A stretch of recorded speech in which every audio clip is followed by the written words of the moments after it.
Então, vamos lá, galera. Iniciar aí a aula. Todos me ouvem? Todos me ouvem?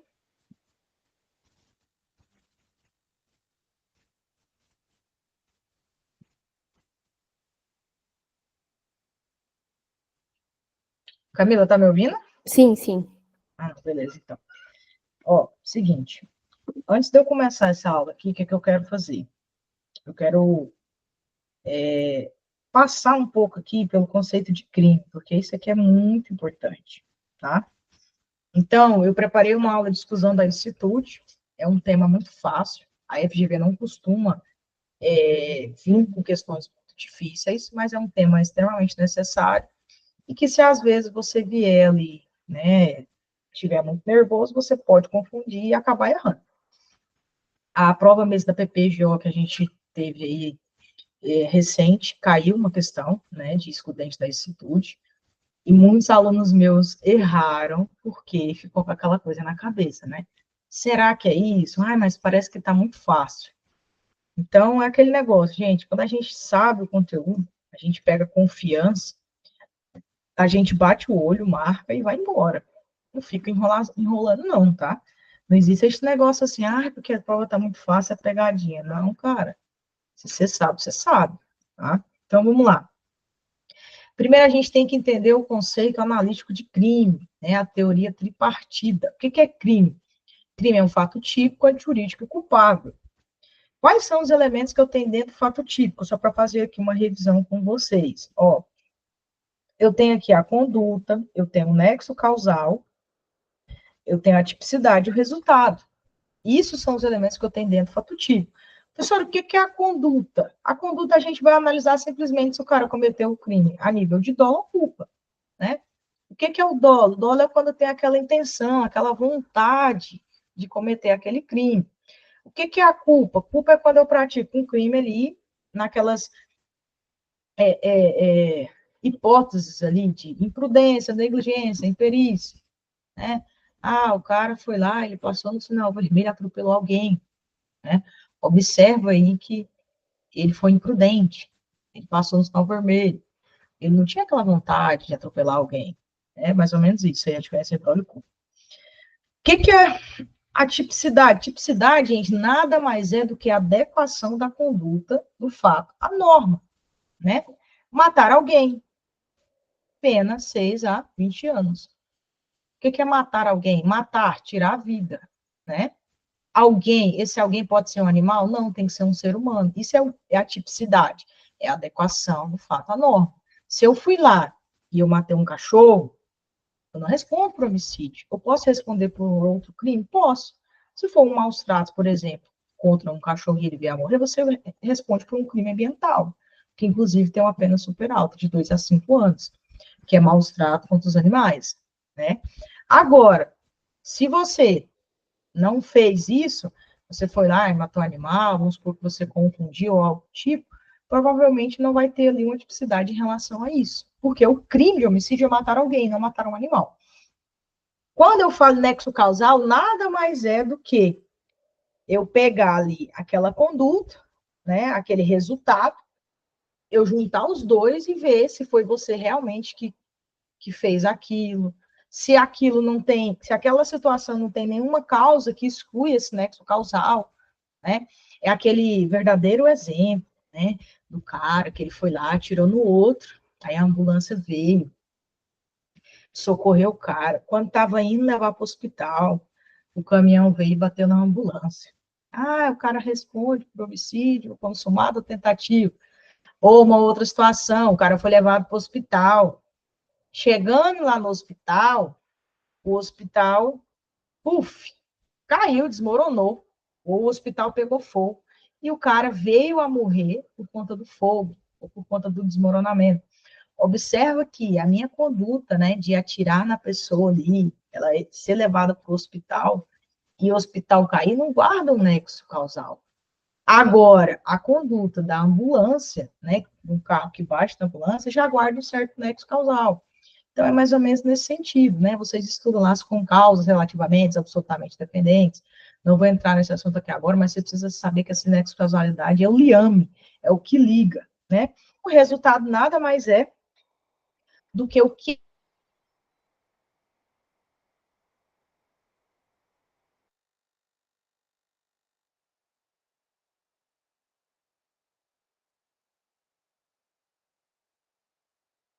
assim, olha, se você não me der R$ 3.000, eu não vou, um exemplo, vamos colocar a extorsão mediante sequestro, eu não vou soltar a sua irmã. Aí, o que acontece? Você não dá os R$ 3.000 e a polícia invade lá o cativeiro e resgata a sua irmã. Você não deu os R$ 3.000, mas independente se você desse ou não, o crime já estava consumado. Porque o crime de extorsão mediante sequestro não é um crime que exige um resultado naturalístico. E o homicídio? O homicídio não. Se eu não tiver a morte, né? Se eu não tiver o corpo, que é o resultado naturalístico, eu não vou consumar o crime de homicídio. Já é um crime que requer o quê? O resultado naturalístico. Beleza? Mais ou menos nesse sentido. Então, aqui são os elementos do fato típico, aqui, passando de uma maneira bem rápida. Agora, vamos ver aqui o nosso segundo elemento do conceito de crime, que seria aí a antijuridicidade. O que é isso? Nada mais é, galera, essa aqui é a culpabilidade, essa daqui. Nada mais é do que o meu juízo de reprovação, tá? Eu simplesmente vou olhar para a conduta e vou falar assim, isso é contrário ao ordenamento jurídico ou não? É mais ou menos assim. E dentro da nossa antijuridicidade, a gente tem as causas que excluem, né, essa antijuridicidade, essa ilicitude, né? Muitos autores vão chamar de antijuridicidade, outros vão chamar de ilicitude, mas são sinônimos. Independente do termo que vier, vai estar certo. O que é isso daqui, galera? Eu tenho um fato típico. Então, eu avaliei todos os elementos do meu fato típico, né? Então, o cara foi lá, ele cometeu um crime de homicídio, tinha dolo, né? Tem um nexo causal, a tipicidade. Aí eu vou olhar o meu segundo elemento. Essa conduta foi antijurídica ou não? O que eu preciso ver aqui no segundo elemento? Se aquele cara não está amparado por alguma causa excludente da ilicitude.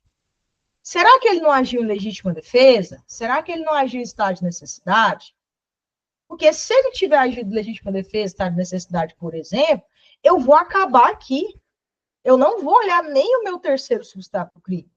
Porque aqui eu já vou avaliar, eu vou falar assim, poxa, ele estava em legítima defesa, então não tem crime, não tem ilicitude, tá?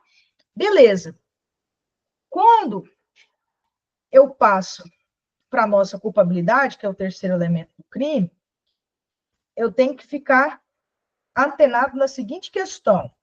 Lembra que eu expliquei para vocês a diferença entre punibilidade e culpabilidade. O que é a culpabilidade? Culpabilidade é a capacidade de receber pena. Eu vou olhar para o indivíduo e eu vou ver se ele é capaz de receber uma pena. Professora, mas ele é doido da cabeça, ele recebe pena? Não, ele vai receber uma medida de segurança. Professora, mas ele tem 15 anos, ele recebe pena? Não, ele recebe uma medida socioeducativa. Ele vai responder pelo Estatuto da Criança e do Adolescente, né? Tem outras situações que vão excluir a culpabilidade. Quando eu falo em punibilidade, eu não estou falando de capacidade de receber pena. Eu estou falando na capacidade que o Estado tem de punir. Olha o nome, punibilidade. Vem de punição. Então, o cara foi lá, ele cometeu o crime, eu já avaliei todos os elementos do crime, só que por algum motivo o Estado não pode mais punir aquele cara. Um exemplo, ele morreu, não tem como eu punir uma pessoa que está morta. Então, a morte é uma causa que eu excluo a punibilidade. Professor, o crime prescreveu. Ele cometeu o crime, passou muito tempo, o Estado não julgou e prescreveu. O Estado não pode mais punir aquele cara. Então, essa é a diferença entre culpabilidade e punibilidade. Quais são os elementos da culpabilidade? Que são elementos do crime. A imputabilidade, potencial consciência da ilicitude e exigibilidade de conduta diversa. Vamos olhar aqui para a imputabilidade. O que eu tenho aqui dentro, galera? Vamos lá. Eu tenho os loucos em geral, eu tenho os menores de 18 anos, né? Eu tenho aquelas pessoas que cometeram um crime aí porque estava embriagado, né? Lembrando que essa embriaguez ela tem que ser involuntária, e no caso for tudo força maior, essa embriaguez tem que ser total, para mim poder isentar ali aquela pessoa de pena, porque se não for, a gente vai ter uma redução. Vou explicar isso para vocês durante as questões. E na potencial consciência da ilicitude, ó, eu voltei aqui o que eu chamo de erro de proibição. Isso aqui cai demais em questão, né? Eu acho que eu vou até fazer uma aula sobre todos os tipos que a gente tem de erro aí no Código Penal. Por quê? Porque isso daqui, galera, é muito importante. Vocês não podem confundir essa questão aqui do erro de proibição. Presta atenção comigo. Vamos lá. Galera, o que seria o erro de proibição? Nada mais é do que a pessoa não saber ou a pessoa errar, né? Enquanto não vou usar a palavra proibição, porque vai ficar muito sinônimo, né? Enquanto a permissibilidade ou não daquela conduta. Vou dar um exemplo para os senhores. Veio um holandês para o Brasil, vocês sempre cai, né? Lembrando que na Holanda a maconha é legalizada. E aí ele chegou aqui no Brasil, trouxe um monte de baseado, né? Tudo mais, foi pego no aeroporto, né? O que ele vai falar para a Polícia Federal? Uai, como assim? Na Holanda pode, aqui não pode? Não. Ele sabia disso? Não. O cara nem é daqui, né? O cara é de outro país. Então, ele errou quanto à proibição daquilo, daquela conduta dele, tá? Não pode confundir o erro de proibição com o erro de tipo. No erro de tipo, eu erro enquanto a algum elemento do tipo penal. Exemplo, praticar conjunção carnal com pessoa menor de 14 anos. Poxa, eu conheci uma menina, eu achei que ela tinha 16, mas ela tinha 13, né? Então, você errou enquanto ao elemento do tipo chamado de idade, que está lá dentro do crime de estupro de vulnerável. Isso é o erro de tipo, não é o erro de proibição, tá? E na exigibilidade de conduta diversa, eu vou ter a coação moral irresistível, né? A obediência hierárquica, que vocês precisam entender que eu não posso confundir coação moral irresistível com coação física irresistível, tá? Lembra que na coação moral é o exemplo lá do gerente do banco. O gerente do banco está dentro do banco e do nada chegam 5 assaltantes. Um deles fala para ele: abre o cofre. Ele fala: não vou abrir. Não vai, não? Então, olha aqui, ó.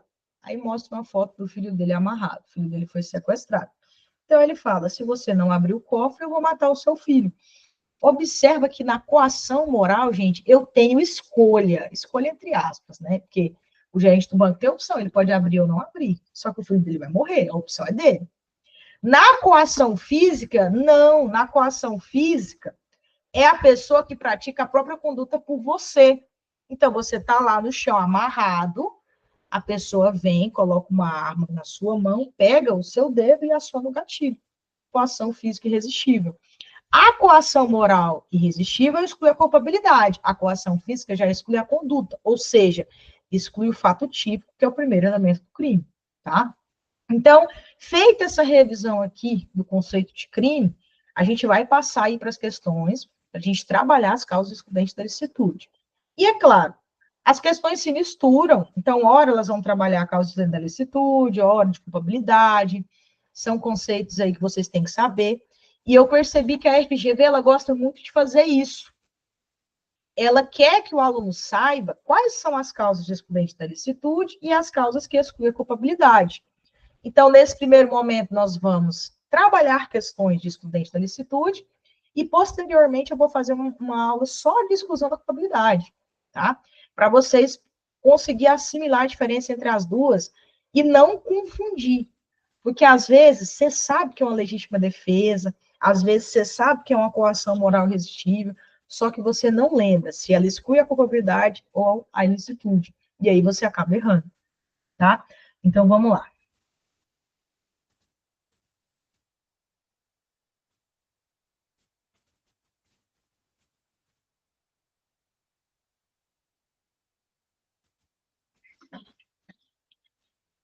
Ó, questão, no que se refere à exclusão da licitude,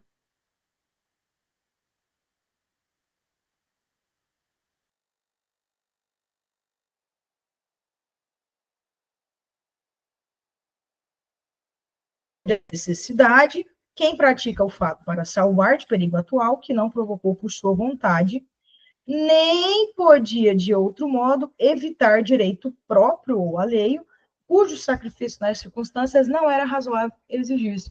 Galera, é o conceito de estado de necessidade previsto lá no Código Penal, tá?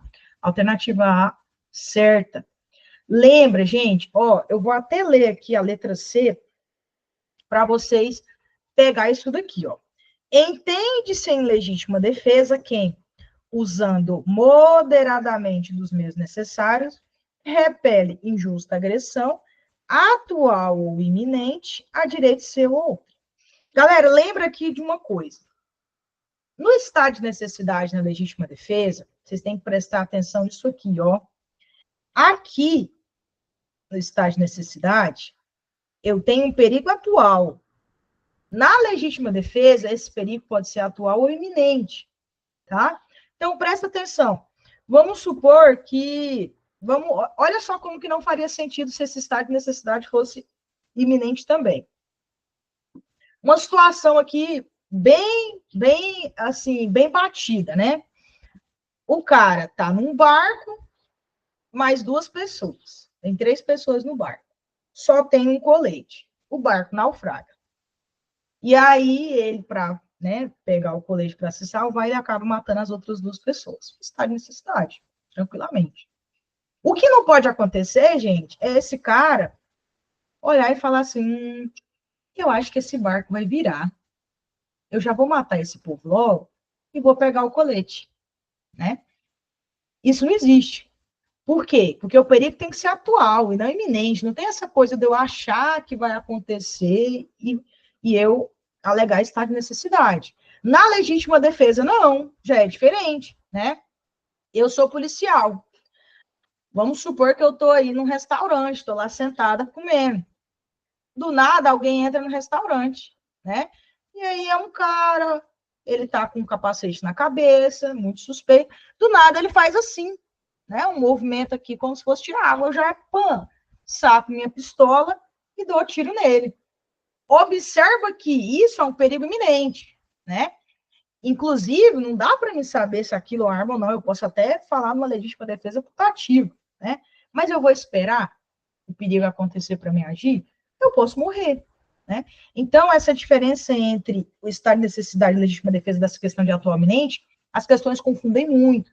Às vezes, ela vem com o conceito de estado de necessidade, aí ela coloca assim, ó, considera estado de necessidade quem pratica o fato para salvar de perigo atual iminente. Aí você lê rápido, você, puf, errou. Ou ela coloca legítima defesa, né? Entende-se legítima defesa quem, usando moderadamente dos meios necessários, repele justa agressão atual.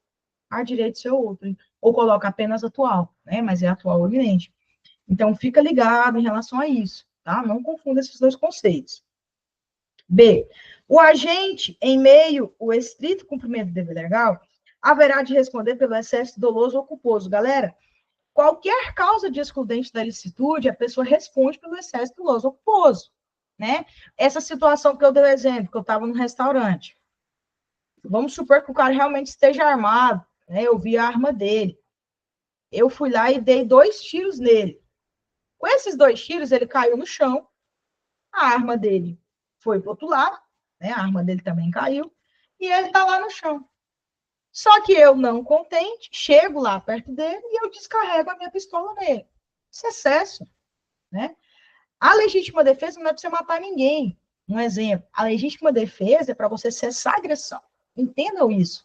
E se você cessa a agressão e age com excesso, você vai responder, seja ele de forma dolosa ou culposa, tá? D. Não pode alegar estado de necessidade quem tinha um dever legal de enfrentar o perigo. Galera, não mesmo, né?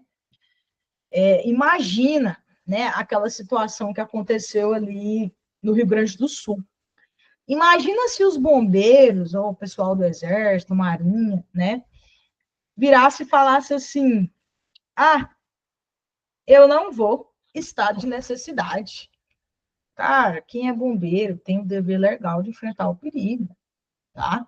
É claro que a gente não é herói, nós policiais não somos heróis, mas em uma situação que a gente pode, a gente deve agir, tá? Seja você de serviço ou não, o policial é policial 24 horas por dia. Então, quem tem o dever legal de enfrentar o perigo não pode alegar estado de necessidade, tá? E, embora seja razoável exigir o sacrifício do direito ameaçado, é vedado, nesta hipótese, a redução de pena. Galera, aqui tem uma redução de pena, que é a mesma da tentativa, 1 a 2 terços. Se vocês for lá no meu Instagram, vocês vão ver, eu coloquei uma arte assim, ó, causas de diminuição de pena de 1 a 2 terços previstas na parte geral do Código Penal. Tá lá, todas elas. E essa daqui é uma dessas hipóteses. Nada mais é, galera, do que uma situação em que eu tenho a questão lá do estágio de necessidade, né? E aí eu vou fazer uma ponderação, né? Mais ou menos assim. Quando eu faço essa ponderação, eu olho e falo assim, cara, isso aqui, na verdade, não é bem um estado de necessidade. Então, vamos lá. Vou fazer algo aqui. Eu vou diminuir sua pena, tá? Você vai responder pelo crime, mas você vai ter a pena diminuída. Nada mais é do que isso, tá? Vamos pegar uma situação aí de... É razoável eu matar um cachorro para salvar uma criança? É. Mas é razoável eu matar uma criança para salvar um cachorro? Será? Mais ou menos nesse sentido. Apesar de que, às vezes, o animal ele é considerado uma criança, né, para muitas famílias, mas o direito não vê dessa forma, tá? Então, aqui o nosso gabarito ficou a letra E, a nossa alternativa é incorreta, justamente porque ele fala que é vedada essa redução de pena, e existe essa redução de pena, e ela é de 1 a 2 terços, tá? Vamos para a questão 2 agora. Em relação às excludentes de licitude, assinale a opção correta.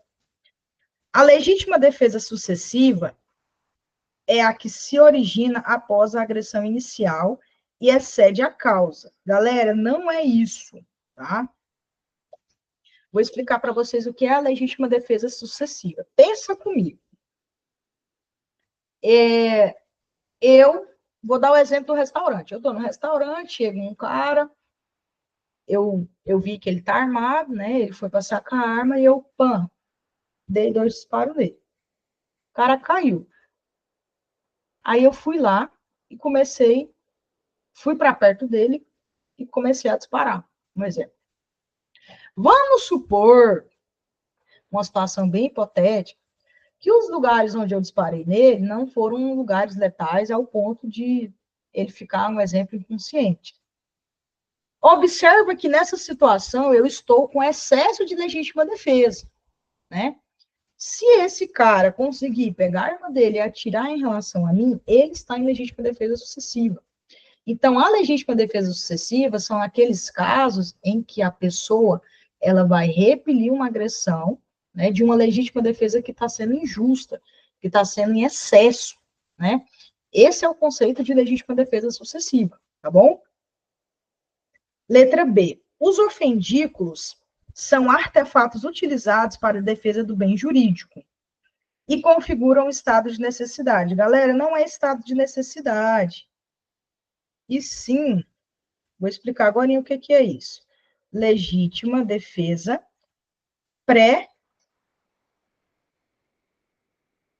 pré-ordenada ou pré-existente, tá? O que é ofendículo? Galera, nada mais é do que aquela cerca elétrica que você coloca na sua casa, aqueles cacos de vidro, né? Aquelas corcentinhas lá que você coloca.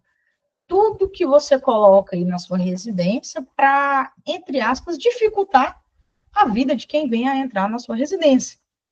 Esses ofendículos são considerados para a doutrina um tipo de legítima defesa, chamado de legítima defesa pré-ordenada ou legítima defesa pré-existente, tá? Então, não é estado de necessidade, beleza? Esse termo, ofendículo, ele cai em prova, então é bom você saber o significado. O Código Penal não admite legítima defesa recíproca. Certinho, galera? Não admite mesmo. É porque não faz sentido.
Vamos lá, galera, continuando aqui, questão 2, tá? A gente caiu aqui umas alterações, vou só voltar aqui para vocês a nossa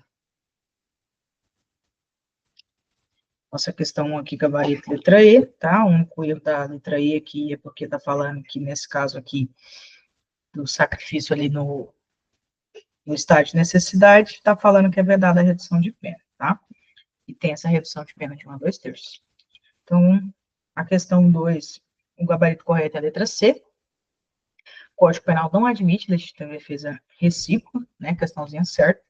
E aí eu coloquei para vocês aí quais são os erros das outras alternativas. Agora vamos para a questão 3, tá? Em relação ao direito penal, julgo o item a seguir. O boxeador que, em um campeonato oficial, e respeitando as regras regulamentares do seu esporte, provoca lesões corporais em seu adversário, não responde pelo crime por força da legítima defesa. Galera, aqui no caso não é legítima defesa, né? No caso aqui seria o quê? Exercício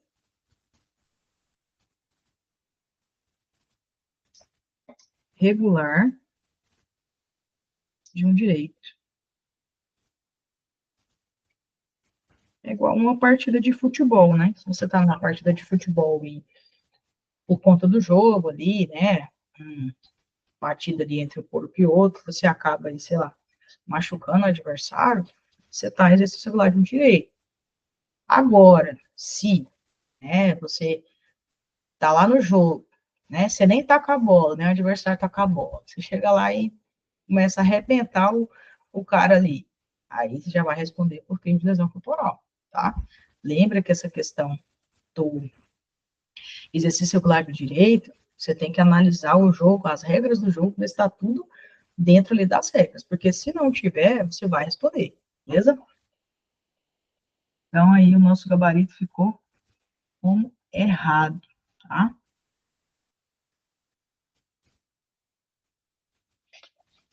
Então, vamos para a próxima. Questão 4. André, verificando que sua esposa Francisca estava correndo risco de morte, invadiu, munido de faca, o posto de saúde local e lá subtraiu ataduras, gases e medicamentos. Configurada a ação típica, o juiz o absolveu por entender presente uma das causas excludentes de licitude. Galera, esse aqui é o outro tipo de questão aí da FGV, tá? Lembra que essas questões aqui da FGV relacionada à excludente de licitude, ela sempre vai trabalhar aí com um textinho, uma historinha, e vai te perguntar, às vezes, qual é o tipo de excludente de licitude, ou ela não vai falar excludente de licitude, né? Só vai colocar assim, qual que é a tese que fulano pode usar, né? Algo assim.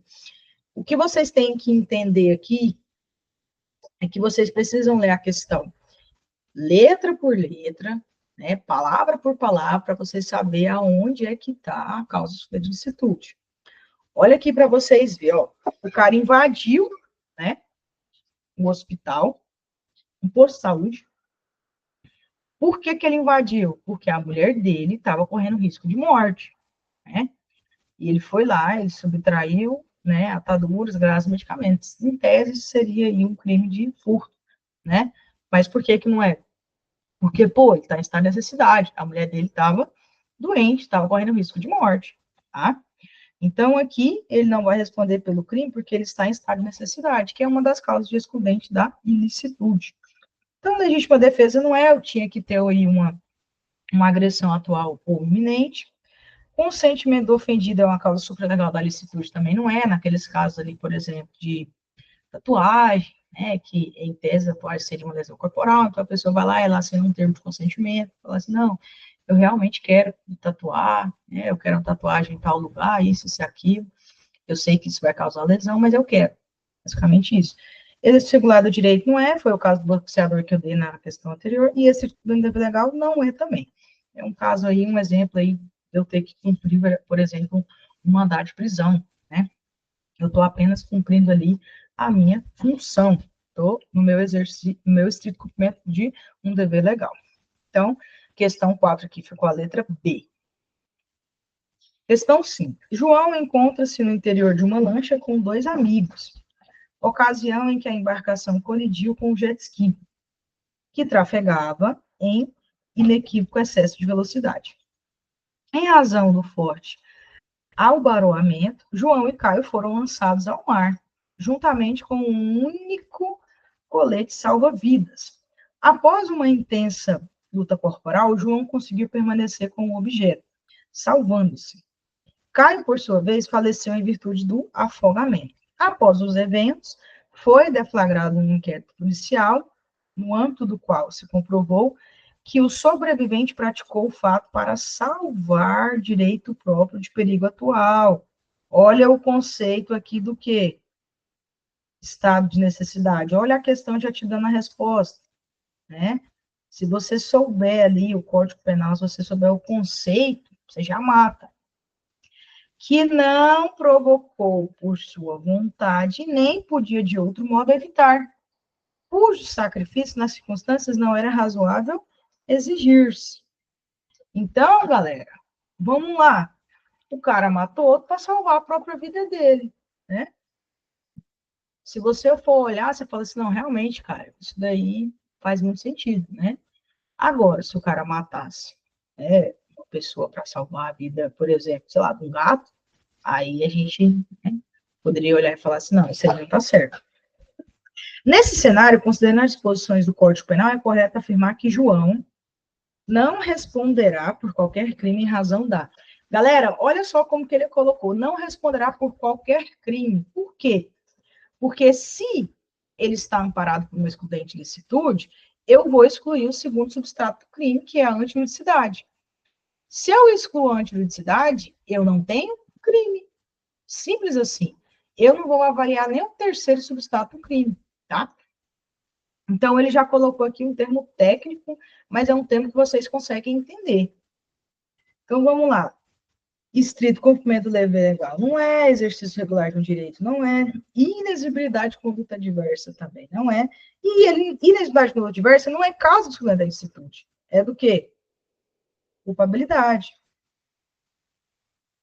tá? Não tem nada a ver. Olha aqui, ele colocou exercício regular do direito como causa excludente da culpabilidade, mas não é, é da ilicitude. Mas, de qualquer forma, não responde a questão, tá? Aqui do mesmo jeito, também não é, é ilicitude. Estado de necessidade, causa de ilicitude? Sim. Legítima defesa, causa de ilicitude? Aê, tá certo, mas não responde a questão. Porque ele não está em legítima defesa, ele está em estado de necessidade. Então, a nossa questão 5 aqui ficou a letra D. Enquanto assistia a um jogo de futebol em um bar, Francisco começou a provocar Raul, dizendo que seu clube, que perdia a partida, seria rebaixado. Inconformado com a indevida provocação, Raul, que estava acompanhado de um cachorro de grande porte, atiça o animal a atacar Francisco, o que efetivamente acontece. Na tentativa de se defender, Francisco desfere uma facada no cachorro de Raul, o qual vem a falecer. O fato foi levado à autoridade policial, que instaurou um inquérito para apuração. Francisco, então, contrata você na condição de advogado para patrocinar seus interesses. Então, vamos lá, galera. Quem que é o Francisco? Francisco, né, é o cara que matou o cachorro. Observa a seguinte situação, galera. Situação que envolve cachorro. Se você estiver passando na rua, o cachorro te atacar e você matar ele, por exemplo, está de necessidade. Agora, se você estiver passando na rua, o cachorro te atacar, mas porque uma pessoa mandou, ou porque uma pessoa está utilizando aquele cachorro para te atacar, você acaba matando esse cachorro, legítima defesa. Observa que, quando eu falo em justa agressão na legítima defesa, eu falo de ações humanas.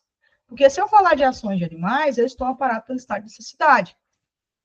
Mas quando um ser humano utiliza de um animal para te atacar, aí sim eu já estou falando de legítima defesa. Porque, na verdade, aquela ação não é do animal, e sim do ser humano, né? Foi o ser humano que fez, foi o ser humano que provocou, tá? Então, nesse caso aqui, ele atiçou o animal, ó. Vou voltar aqui. Ele atiçou o animal para atacar o Francisco. né? Então, o Francisco, ele está em legítima defesa. Vamos ver qual responde? Não poderá alegar qualquer causa de ilicitude? Pode sim, cara. Atuou escorado na excludente da legítima defesa? Sim. Praticou conduta atípica, pois a vida do animal não é protegida penalmente. Aqui ele deu uma viajada, né? Ele deu uma viajada e não faz sentido nenhum. Atuou escorado na excludente do estado de necessidade. Galera, se fosse um cachorro que tivesse atacado ele, beleza. Agora, como que é o nome do cara aqui? O Raul provocou o cachorro, né? Para atacar o Francisco. Então, aí não é estado de necessidade, e sim legítima defesa. Então, o nosso gabarito fica letra B, 6B, tá? 7. Ação alternativa que apresenta causas de excludente da ilicitude. O estado de necessidade e a ausência do dolo. Poxa, estado de necessidade, sim, a ausência do dolo. Galera, a gente vai avaliar dolo lá no fato típico, tá? E não na antijuridicidade. É lá no primeiro elemento do crime que a gente vai avaliar o dolo. A legítima defesa e o exercício do lado direito, sim, são causas que excluem a ilicitude. A obediência hierárquica e o estrito cumprimento do dever legal, galera, eu coloquei essa questão só para vocês saberem aonde que está cada instituto. Obediência hierárquica no terceiro substrato do crime, que é a culpabilidade. E o estrito cumprimento do dever legal está no primeiro. No segundo, no caso, né? Que é a exclusão da ilicitude. Coação moral irresistível também está no terceiro. E a obediência hierárquica também está no terceiro. Então, essas duas aqui são causas de excludente da culpabilidade. O consentimento do ofendido, quando o dissenso da vítima faz parte do tipo estado de necessidade e legítima defesa. Galera, estado de necessidade, sim, legítima defesa, sim. Consentimento do ofendido, via de regra, é uma causa supralegal de exclusão da ilicitude. Tá? Só que aí, o que ele falou aqui, ó? O consentimento do ofendido, quando o dissenso da vítima faz parte do tipo. Galera, presta atenção comigo. O que ele está querendo dizer aqui, ó? Vamos pegar um exemplo aí de um crime de estupro. Quando a gente vai lá para o tipo penal do crime de estupro, lá tem, né, manter a condição carnal, mediante violência, grave ameaça, ou qualquer meio, não sei o que, não sei o que. Aí lá fala assim, sem o consentimento, né? Observa aqui, se você mantém relação sexual com uma pessoa com o consentimento dela, não é crime de estupro, certo? É basicamente o que ele está dizendo aqui. É como se isso fosse uma causa supralegal de excludente da licitude. Só que quando eu tenho o consentimento do ofendido, né, quando o tipo penal fala do dissenso da vítima, eu não vou ter uma causa supralegal de excludente da licitude, e sim uma causa supralegal de excludente da tipicidade, né? Então, nesse caso aqui, é uma causa supralegal de excludente da tipicidade. É só você observar comigo. Se o cara mantém relação sexual com uma mulher, ela quer, né, tem um consentimento dela, quando eu olho para o fato típico, eu excluo aquela parte que fala sem o consentimento, porque tem o consentimento. Então, observe que você olha para o fato típico, você já não consegue encaixar mais o tipo penal ali, né? Então, quando eu tenho essa situação, eu tenho uma causa supralegal de excludente da tipicidade. Quando eu não tenho isso, que é o que a gente chama de dissenso da vítima, eu tenho uma causa supralegal de excludente da ilicitude. Beleza? Isso aqui é uma exceção, mas uma questãozinha bacana aí para vocês pegar. Então, ficou aí 7, letra B, tá? Questão 8. Joana caminhava pela rua quando percebeu que um cachorro de grande porte se desvencilhou da coleira do seu dono e correu ferozmente em direção a uma criança que brincava na calçada. Com o objetivo de proteger a criança, Joana atirou uma pedra na cabeça do animal, que veio a falecer. Considere os fatos acima. Joana agiu em, galera, observa, o cachorro atacou uma criança. A Joana foi lá e defendeu. Ninguém utilizou o cachorro para atacar a criança. A gente não está diante de uma legítima defesa, e sim de estado de necessidade, né? Estado de necessidade, que afasta a culpabilidade da conduta, galera. Não é a culpabilidade, tá? É o quê? Ilicitude. Legítima defesa de terceiro, não. Que afasta a tipicidade? Também não, que afasta a ilicitude. Estado de necessidade, que afasta a ilicitude, sim, vai ser essa. Legítima defesa de terceiro, não, que afasta a ilicitude. Afasta a ilicitude, mas não é legítima defesa de terceiro. Estado de necessidade, que afasta a tipicidade. Não, galera, eu vou afastar a ilicitude. Galera, observa. O simples fato de você saber aonde está essas causas de exclusão já faz você acertar a questão. Por isso que você tem que saber quais são os elementos do fato típico, quais são os elementos da antijuridicidade, quais são os elementos da culpabilidade. Então, o nosso gabarito aqui, 8C. Só relembrando, se o animal atacar uma pessoa, né, por livre e espontânea vontade, está de necessidade. Se o animal for usado para atacar uma pessoa, se eu tenho um terceiro aí, um dono, por exemplo, que fala para ele, que induz ele, legítima defesa, beleza? Isso aí é para vocês não confundirem. Questão 9. Maria e Júlia são integrantes do Circo Seja Feliz e trabalham juntas na apresentação de arremesso de facas. Um dia, durante o treinamento, que sempre faziam juntas, iniciou-se uma discussão entre elas, por ciúmes do dono do circo. Astolfo, que na verdade sempre proferiu Maria em seu espetáculo, durante a discussão, Maria percebeu que Júlia, completamente descontrolada, colocou a mão no bolso. Maria pensou que Júlia iria arremessar uma faca em sua direção. Ato contínuo, pensando estar em defesa de sua vida, isso que é muito importante, Maria arremessou e atingiu Júlia com uma faca, causando-lhes lesões. Após, constatou-se que Júlia tinha apenas um lenço em seu bolso e iria utilizá-lo para enxugar suas lágrimas. Galera, aqui nada mais é uma situação que a gente chama de putativo, né? O que seria putativo? Putativo é eu fazer algo imaginando que é outro, é uma imaginação, né? Então, eu estou, por exemplo, no restaurante, que é o exemplo que eu dei para vocês, chega uma pessoa, né? E aí a pessoa faz um movimento como se fosse sacar uma arma e ela saca um celular, né? Só que nisso eu já dei 2 disparos nessa pessoa. Eu estava em legítima defesa putativa. Eu achei que era uma coisa, mas não era, tá? Então, nesse caso aqui, a Maria, ela agiu em legítima defesa, mas essa legítima defesa é putativa, não é uma legítima defesa comum, porque ela achou, né? Ela achou que a Júlia estava com uma faca, mas a Júlia não estava, tá? Então, não é estado de necessidade, nem estado de necessidade putativo, nem exercício regular do direito putativo. É uma legítima defesa putativa. 10.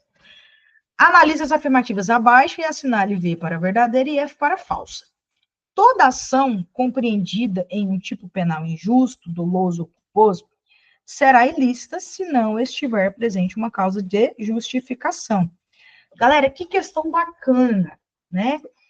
O que ele está falando aqui? Ele está avaliando o primeiro substrato do crime e está falando assim, ó, se eu não tiver uma causa de justificação ou uma causa que exclui essa ilicitude, toda ação que completa ali o primeiro substrato do crime vai ser ilícita. E é verdade, né? Se eu não tiver nenhuma causa de exclusão da ilicitude, aquilo vai ser um fato típico e antijurídico. Eu vou avaliar apenas a culpabilidade, questão certa.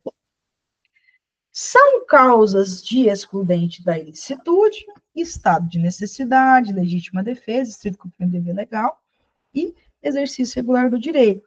Lembrando que aqui a gente também tem o consentimento do ofendido, que é uma causa supralegal, né? Só que é uma causa de exclusão da licitude que não está prevista no Código Penal. É simplesmente doutrinário, beleza? São elementos da culpabilidade, imputabilidade, possibilidade de conhecimento da ilicitude, exigibilidade de conduta diversa. Certinho, galera. Eu decoro aqui como o IP, tá? IP. Imputabilidade, potencial consciência da ilicitude, aqui ele chamou de possibilidade, mas tanto faz, e exigibilidade de conduta diversa. São os elementos da culpabilidade, tá? Não há redução de pena por embriaguez proveniente de caso fortuito ou força maior. Galera, assim, tá? Lembra que tem que ter aquela questão de embriaguez total. Se ela for imparcial, eu vou reduzir a pena e não isentar de pena. Não exclui o dolo e a culpa, o erro de tipo penal e erro de proibição. Galera, é o que eu estava falando para vocês, ó. Vamos colocar aqui, ó.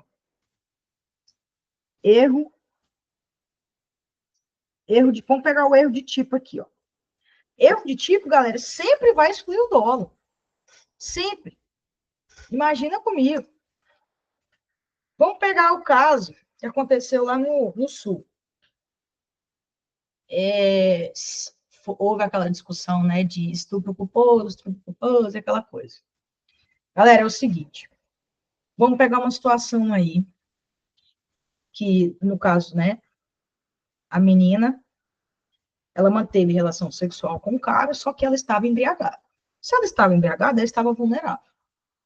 Caracteriza o crime de estupro da vulnerável. O que a gente vai avaliar aí? Se aquele erro foi evitável ou inevitável, né? Peraí, o cara também estava embriagado, estava todo mundo, né, numa balada, na cabeça dele, ela estava querendo, tudo mais, e aí o juiz, naquela circunstância, entendeu que aquele erro era um erro de tipo inevitável, ou seja, não tinha como ele evitar, tá? Então, o que o juiz falou? Falou assim, cara, isso aí para mim é um erro de tipo inevitável. O que acontece quando eu tenho um erro de tipo inevitável? Eu excluo o dolo, porque o erro de tipo sempre vai excluir o dolo, mas eu permito, né, a punição a nível de culpa se existir crime culposo.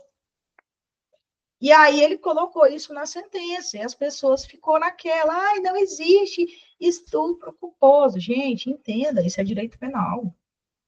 O juiz apenas colocou o que está no Código Penal. Assim, cara, é assim, ó. Se não existe estupro culposo, não existe o crime. Porque, na minha opinião, foi um erro de tipo inevitável. Foi isso que o juiz falou. Então, você tem que saber que no erro de tipo, eu sempre vou excluir o dolo. E eu só vou punir a nível de culpa se tiver previsto. Não existe estupro culposo, então, ele não foi punido. Foi por isso que houve, né, aquela repercussão de questão de estupro culposo, foi por conta disso, tá? Então, não tem essa. Ai, não exclui o dolo e a culpa. Não, a depender da situação, vai excluir os dois. Depender da situação, vai excluir um só, tá? Então, aqui tá falsa. Então, vai ficar verdadeiro, verdadeiro, falso, falso. Letra E. Então, questão 10, letra E. Galera, então é isso. Encerro aqui a nossa aula de excludente da ilicitude, nosso segundo substrato do crime. Em um outro momento, eu vou fazer uma aula de excludente da culpabilidade para vocês. Eu acho isso muito importante. Façam uma tabela, coloca o que é excludente da ilicitude, o que é excludente da culpabilidade. Não confunda. A banca FGV, ela adora fazer essa confusão. E às vezes você está lá resolvendo a questão, nervosismo, você acaba errando porque você confundiu. Tenha em mente o conceito de crime e tenha em mente todos os substratos. O que tem dentro de cada substrato? Quais são os seus elementos? Isso é muito importante, tá? Basicamente, a parte geral do Código Penal é sobre o estudo do crime. Se você sabe o conceito, se você sabe onde está cada elemento, né, em cada substrato, você já sai à frente aí de muitos candidatos, beleza? Então, uma boa noite aí para vocês, bons estudos, um bom dia, não sei que horas você vai estar assistindo essa aula. Um beijo e até mais.